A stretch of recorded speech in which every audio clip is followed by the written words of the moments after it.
Buddhists relate death to life early on so that when they are confronted with the fear and anxiety of declining health, they can focus on understanding the situation better. Buddhism does not view death as an end and states that a human being's true nature is one of no birth and no death. Death is regarded as an important part of life, and having a physical body is considered a rare privilege and the path to enlightenment. Yeah, Buddhist point of view, when we die, it is not end of the, it is end of this life, but it is not end of the life. Our consciousness continue to continue and take new form of life, uh, and so therefore, depending on how we live our life, uh, depending on when we die, with what kind of state of mind that we die, depending on many other causal conditions, then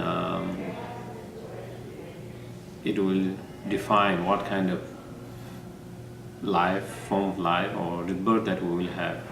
If we have lived our life much more compassion, much more ethical, much more meaningful, purposeful, then definitely that we will have a better rebirth, um, better form of life. And if we live our life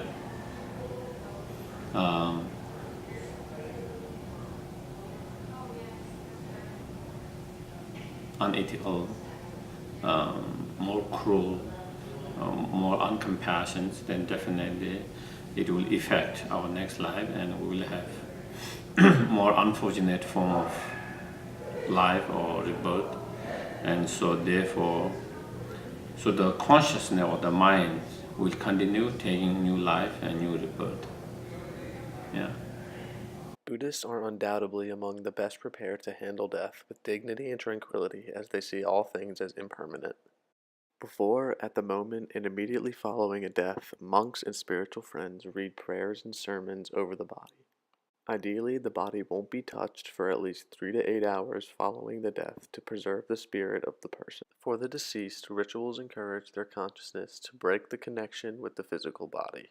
Buddhism teaches that the ultimate goal of life is to escape the cycle of death and rebirth and achieve liberation, or nirvana.